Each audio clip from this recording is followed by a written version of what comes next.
teman-teman dalam keadaan sehat walafiat ya. Oh iya teman-teman, kemarin kita sudah membahas tentang organ pencernaan pada manusia kan? Sekarang Bu Dinda mau mengajak teman-teman untuk mengetahui organ pencernaan pada hewan-hewan di sekitar kita. Hewan-hewan apa saja ya yang mau kita bahas?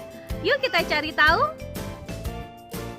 Teman-teman, organ pencernaan pada hewan bertulang belakang pada dasarnya sama, yaitu memiliki kerongkongan, lambung, usus, dan juga anus. Nah, hewan-hewan yang akan kita bahas organ pencernaannya yaitu 1. Cacing tanah. Yang kedua, ikan. Yang ketiga, serangga.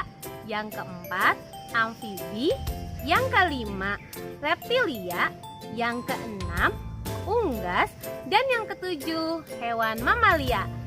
Organ pencernaannya seperti apa ya? Yuk kita bahas satu persatu.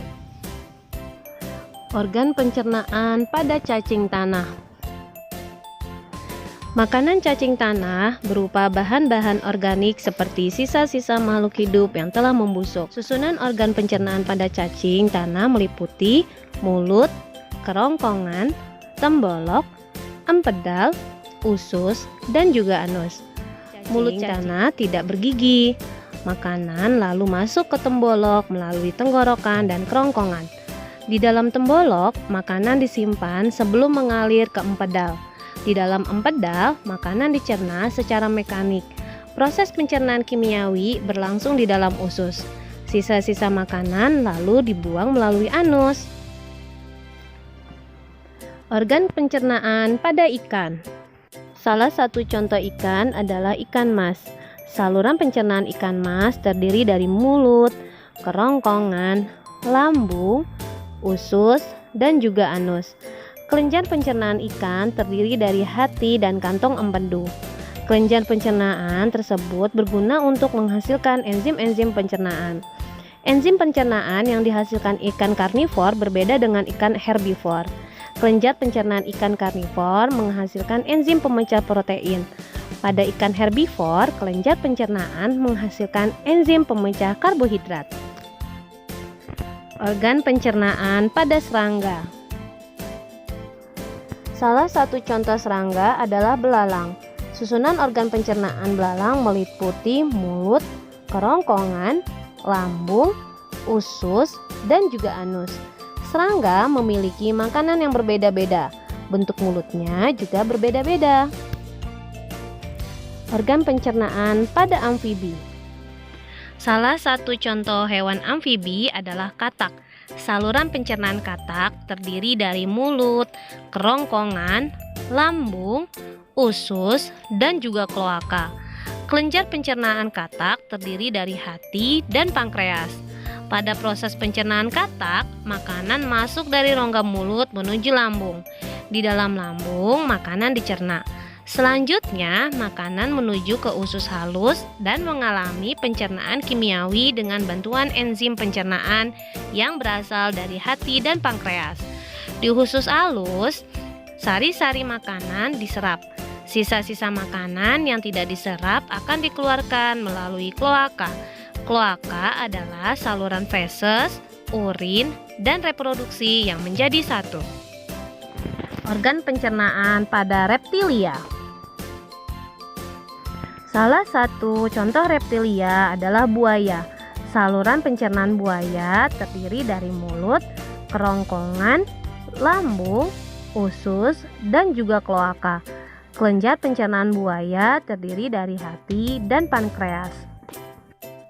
Organ pencernaan pada aves.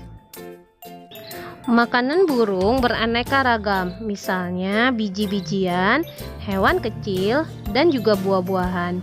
Saluran pencernaan burung yang di sini Bu Dinda menggunakan ayam diawali dari paru yang berfungsi seperti gigi. Makanan kemudian masuk ke rongga mulut dan kerongkongan dan disimpan di tembolok. Makanan dicerna di dalam lambung dengan bantuan enzim.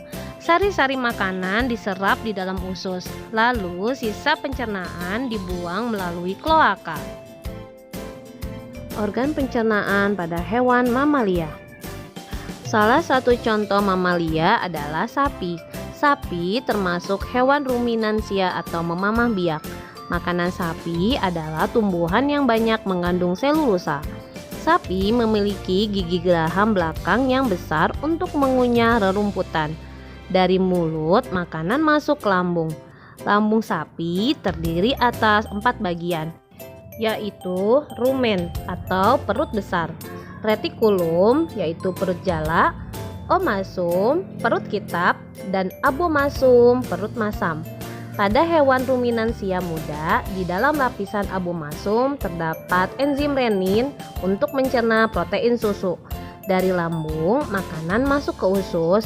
Di usus terjadi penyerapan zat-zat makanan. Selanjutnya, sisa pencernaan dikeluarkan melalui anus. Teman-teman, 4 bagian perut sapi memiliki fungsinya masing-masing, yaitu 1. Rumen. Terdapat bakteri pengurai selulosa pada makanan sapi.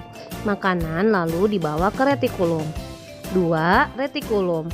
Makanan dicerna kembali hingga membentuk gumpalan atau bolus. Bolus didorong kembali ke rongga mulut dan dikunyah kembali. 3. Omasum. Omasum yaitu tempat terjadinya penyerapan air dari makanan. Yang keempat, abomasum. Abomasum yaitu tempat makanan dicerna dengan bantuan enzim pencernaan. Nah, teman-teman, alhamdulillah tadi kita sudah bersama-sama mempelajari tentang organ pencernaan pada hewan. Sampai bertemu lagi ya, teman-teman, dengan pembahasan kita selanjutnya. Assalamualaikum warahmatullahi wabarakatuh.